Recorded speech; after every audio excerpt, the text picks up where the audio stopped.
Though the newest Supergirl isn't quite what you'd usually expect, this one's shaping up to be wild, gritty, and totally fresh. The DCU Supergirl movie has officially wrapped. James Gunn mentioned that he normally sets aside a whole year just for post production, giving editors and the VFX crew plenty of time to work their magic. And now that's exactly where we are. Supergirl has officially entered post production, aiming for release on June 26th of 2026.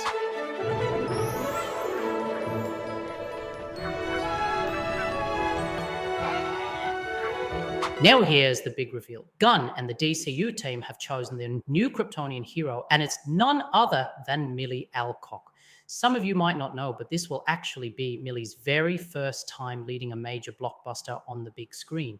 Now, she wasn't meant to be a new actress. Had an acting journey, had a few supporting roles and smaller credits, but of course, most fans recognize her as Rhaenyra Targaryen in HBO's House of the Dragon. That role had gained her more popularity and recognized her as a show stealer on just the first episode itself. A few filmmakers praised her, with critics saying, "She's got an enchantingly expressive face. A simple squint of the eyes or a purse of the lips can reveal an entire range of emotions. She got an exactly charmed everyone for a quick span of time." And that praises and charisma is exactly why James Gunn and the DCU chose her to step into the cape. Unlike David Corenswet, who got chosen into among thousands of actors who were auditioning for Superman, Millie Alcock is different. She was actually the very first choice to play Supergirl, and Gunn had visioned her already as he writes the script. So talk to us about the choice to cast Millie. Millie was just talking to Peter Safran about this, and we were talking about it and going through ideas. And he's like, "Well, who would you see as Supergirl?" I said, "You see the House of the Dragon? Who's that little blonde girl on that? Like pixie-ish, but very attitude and character." And so she was the first person I brought up. And then when we got her tape, I was like, "Oh, she's pretty good." The movie is directed by Craig Gillespie, who's honestly an incredible director. He made I, Tonya with Margot Robbie, Cruella with Emma Stone, and a bunch of other standout films. Now, the actresses I just mentioned were actually nominated for Best Actress at the Oscars and Golden Globes for those roles. With all of that, you can clearly see that directing powerhouse lead actresses is kind of his magnum opus, which means this Supergirl movie, for him, it's going to be easy peasy, lemon squeezy.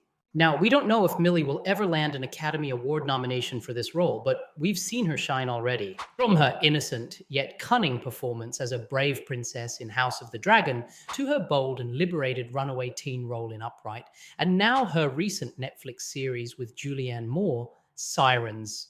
Millie is getting praised because of her performance and emotional range, adding layers of complexity to what could have been a one-note character. And hell, Millie's already nailed her American accent in most of her shows and movies. So with all that talent, stepping into Supergirl is going to be a total walk in the park for her, no doubt about it. She's going to bring something special to the table, and I wouldn't be surprised if she picks up some recognition for it too. But here's the thing, superhero leads don't usually land those big Academy Award nominations for acting, not until Heath Ledger's legendary win for The Dark Knight way back in 2008. Then more recently, Angela Bassett broke through with her nomination for Best Supporting Actress in Black Panther: Wakanda Forever. Since then, the Oscars have mostly stuck to recognizing superhero films in the craft categories, things like production design, costumes, and VFX. But still, there's hope. Gillespie's last film, Cruella, actually won an Oscar for Best Costume Design. Black Panther not only won for costume and production design, but also made history as the first superhero movie ever nominated for Best Picture. And of course, Spider-Man, Into the Spider-Verse swung in and took home the Oscar for Best Animated Feature. So yeah, if history tells us anything, Supergirl could absolutely break through in the Oscars race, especially with Millie at the heart of it. And speaking of Spider-Man, little did we know that this Supergirl film is dropping the same month and the same year as Spider-Man Brand New Day. With the Spider-Man movie, we've all seen a ton of set leaks floating around, plus endless rumors about which actors might show up. But with Supergirl, almost nothing. No big leaks, barely any casting rumors. And honestly, that kind of makes sense. Since most of the story's set on Krypton, they're probably filming a lot of it indoors with heavy VFX work, way harder for anything to sneak out. But apart from that, we really haven't gotten any major spoilers from this movie, especially in Millie Alcock's interviews. I mean, compare that to Tom Holland and Andrew Garfield back in the day, who basically turned into walking spoiler memes for spilling Spider-Man secrets. Meanwhile, Millie Alcock, her secrecy is on a whole other level. She dodges spoiler questions like a pro, sometimes with nothing more than a simple, confident no answers. And Millie, you have Supergirl coming out. Teases a little, maybe. I can't speak. Oh! I can't speak. Why not? It's so fun. Why not so fun? You could tease. No, I can't. I really can't. As much as I want to, I can't. Now, based on her brief appearance in the Superman movie, she didn't appear very neat, a bit rough around the edges, but still served some attitude of a human, which feels very different from this. Yep, that seems strong. Maybe to you. But I'm not a human. I'm a Kryptonian. Don't get me wrong, the actress playing this DCU version of Supergirl is good, but what makes Superman and Supergirl interesting is their dynamics and contrast in personality. I mean, Superman can still give the villain a chance and to look at the bright side first before fighting. Supergirl, on the other hand, can punch and beat you up so fast without even saying a word. But seeing this version of Supergirl with such an unbothered and wrecking aura compared to this Superman version, I mean, do you actually see any contrast between them?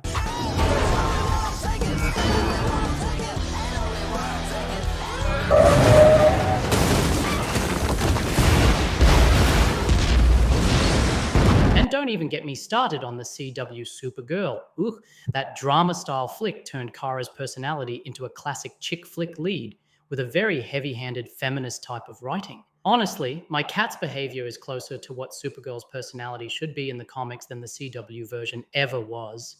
But what actually makes a good story for a Supergirl movie? What are the core values that Supergirl embodies, and what lessons can we learn from her?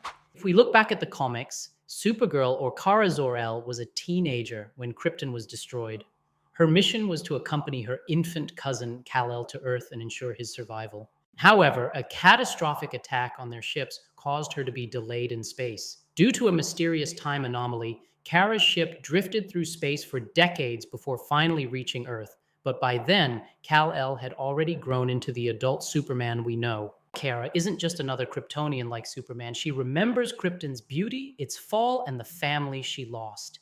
That grief was always with her. Since her teenage years, she had to keep her mind tough, facing trauma that would stick with her all the way into her young adulthood. A Supergirl story isn't just about action or powers. It's about resilience, memory, and how you carry pain without letting it break you.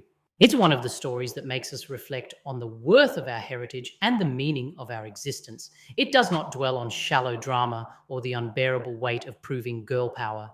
It is not just about being a woman. It is about being human. Within a world restless with thirst for power and recognition, we can choose to remain simple and just, not by avoiding failure, but by learning from it. And as Superman once said, we only need to put one foot in front of the other. Even when we don't have all the answers, even when the obstacles seem endless, we still owe it to ourselves to walk forward with fairness, with will, and with hope. And there's one storyline that truly captures it all. In the 2022 comic Supergirl, Woman of Tomorrow, written by Tom King and illustrated by Bilquis Evely, we get a bold, intense, and almost overwhelming reinvention of the superhero genre for Supergirl.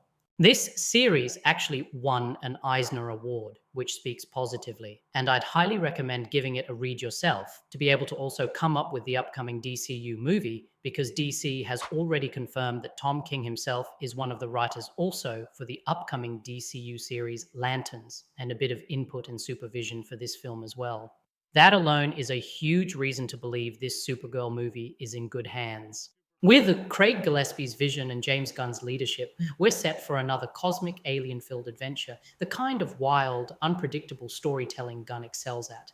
It's bound to be chaotic, yes, but the kind of beautiful chaos that makes a film unforgettable. The teaser poster already hints at it, setting the stage for something raw and visually gripping. Think of it like the first Guardians of the Galaxy. Gritty, stylized, and fascinating to watch unfold. And who knows, maybe Kara will follow a path similar to Snyder's Wonder Woman, wielding a sword and redefining what it means to be a heroine. If that's the case, then Millie Alcock couldn't be a more perfect fit. And with the official casting of Jason Momoa as the villain Lobo, we already know this is going to be legendary. Coming from the same Game of Thrones universe as Millie Alcock, these two are bound to bring some fiery, unforgettable interactions to the screen. And Momoa's natural humor and larger-than-life energy make him the perfect choice to embody a motorcycle-riding, cigar-chewing alien bounty hunter.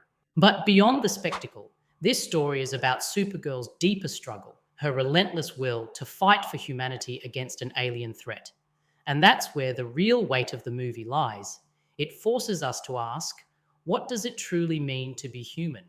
Does the motivation to protect a world that isn't your own really matter, or will humanity ultimately fade in the presence of gods walking among us? That theme actually connects back to Lex Luthor's whole philosophy, which I've already broken down on these videos, so make sure to check these out next.